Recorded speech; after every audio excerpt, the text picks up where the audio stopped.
Nhasi tabuda takananga kunzvimbo yeKaroi, kunzvimbo iyo inonzi iyo location reChikangwe, Ward 4, kuno kuMashonaland West, Mashonaland West Province, kwatauya kuti tizomboona mudzimai anonzi Lilian Chikeya, uyo ane makore 26 ekuberekwa.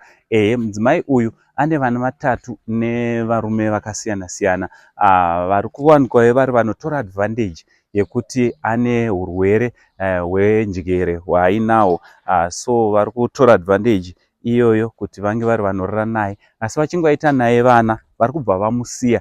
Pakati pevana vake pane umwe mwana wake wekutanga anonzi Kimberly ane makore 7 ekuberekwa, anoraramawo nedisability yaainayo, kureva kuti amai vanorwara nepfungwa, mwana obva aita disability. Kutaura kuno zvinhu hazvina kumira mushe, vanotorarama nekubetserwawo nevamwe vavakidzani. Nyaya yavo yatoda kuti tinge tiri tinomboongororawo nekusvitsa kwamuri semhuri yeZimbabwe. Tida kutendai nesapoti yamunotipa, zvakare tida kukuzivisai kuti aiwa, kana mazoda suspension yakasimba, suspension yemandorokwati, muno muZimbabwe inongowanikwa chete kuFit and Go. Namba dzavo ndidzo dziri pascreen. Aiwa, handei munozvinzwira. Amai makadi henyu? Chiri nani. Mhuri yeZimbabwe ingada kuziva kuti zita renyu munonzani? Lilian Chikeya. Lilian Chikeya. Mune makore mangani? 26. 26. Vana vamuinawo ava vanonzi vanani? Kimberly naKiri naTanaka. Alright. Matambudziko amunosangana nawo pakuriritira vana ava ndeapi?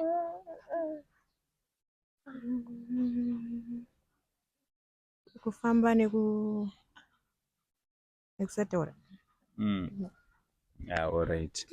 Mhuri yeZimbabwe, chokwadi chaicho chiri panapa chinorwadza ndechekuti vana vamuri kuona ava vari panapa, vana ana baba vakasiyana. So vana vachiita vana baba vakasiyana, wekutanga baba vachona vakatotiza achiri mimba, zvimwezvo newechipiri newechitatu. Wechitatu uyu mudiki anto ane 6 weeks, handiti uyu ane 6 weeks. Baba vake variko muguta reHarare, asi vari kuramba zvakare responsibility, kureva kuti vana vese vari vatatu varambwa, vana baba vari kuramba responsibility, vachitora advantage yekuti mai vachona vane urwere hwavanenge vainawo. So mhuri yeZimbabwe toda kuti tinge tiri tinokurudzirana varume tisatora advantage. It's not right. Hazvina kunaka kuti tinge tiri tinotora advantage, especially kana paitwa vadiki, paitwa vana.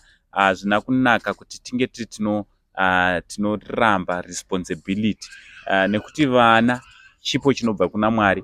Alright, tine mwana wedu musikana wekutanga uyo anonzi Kimberly. Dambudziko riripo nderekuti anorarama nedisability. Kimberly paakatogara ipapo ndipapo, makamutarisa andori ne7 years, but kutaura chokwadi mai vachona vanoremerwa nekuti Kimberly achiri kutoita zvese akagara ipapo, akangofanana nemucheche wavainaye mumaoko Tanaka. Zvatinongokumbira kuti chekutanga kune vanokwanisa kuti tibatsirane naKimberly kuti awane wheelchair, vanokwanisa kutiwanira wheelchair, makasununguka kutibata panhamba dziri pascreen kuti tinge tiri tinotengerawo mwana wheelchair yekuti zvinge zviri zvinoita nyore kuti mwana ange ari anotakurwa nokubatsirwa. So Kimberly uye umwe chete, Kimberly anoshandisa mapampers futi adiri? Anenge achitoda futi mapampers nemudiki, anenge achitoda mapampers. Chikafu chaicho chekuti mhuri inge iri inorarama, tinongokumbira kwamuri kuti tinge tiri tinobatsirana nawo kuvawanisawo chikafu, zvekupfeka, angava mablankets, zvese zvatinoshandisa mudzimba, kuitira kuti tinge tiri tinobatsirana nevana vedu, tinge tiri tinobatsirana hanzvadzi yedu, kuti tinge tiri tinoita kuti upenyu huvarerukire. Ndichida kungokurudzira mhuri yeZimbabwe, varume ngatiraramewo upenyu hwakanaka, tiratidzewo kuti tiri vanhu vane mwoyo. Kuti varume, ndiri kutotaura varume nekuti vana baba vatatu, vandori varume vatatu vasina kunge vari vanokonsidhawo kuti vana vachazvarwa vachange vakaita sei, ramangwana ravo richange rakaita sei.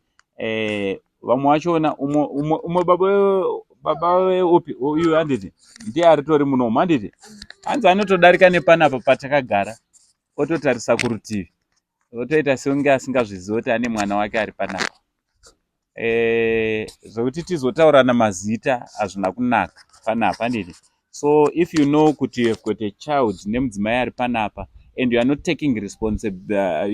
taking full responsibility yemwana wako ari panapa, tinokumbirisa kuti uchiuye zvakanaka uzotora your responsibility uchengete mwana wako.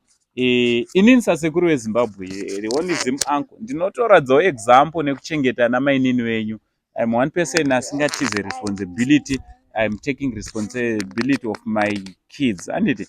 So ndiri kukurudzirawo zvakare kuti nevarume not only vari panapa, aneni ari kundiona, you know very well kuti we have got a child somewhere wausiri kuendesa kuchikoro, wausiri kuziva kuti adye arara pai. Hana dzedu ngadzirove handiti, hana dzedu ngadzirove. Tichivimba kuti pari zvino tichambobatsirana nehanzvadzi yedu kuti ange ari anochengeta mhuri. Kune vese vanenge vachida kunge tiri tinobatsirana naye, nhamba ndo dziri pascreen, tikabatana ipapo toita kuti mhuri iyi inge iri inoraramawo zvakanaka. From Uncle Saint, the only Zim Uncle scientific crew, pamwe chete takabatana naSawira watiri kufamba nawo, the Fit and Go Fitment Center, tichiti it's much love.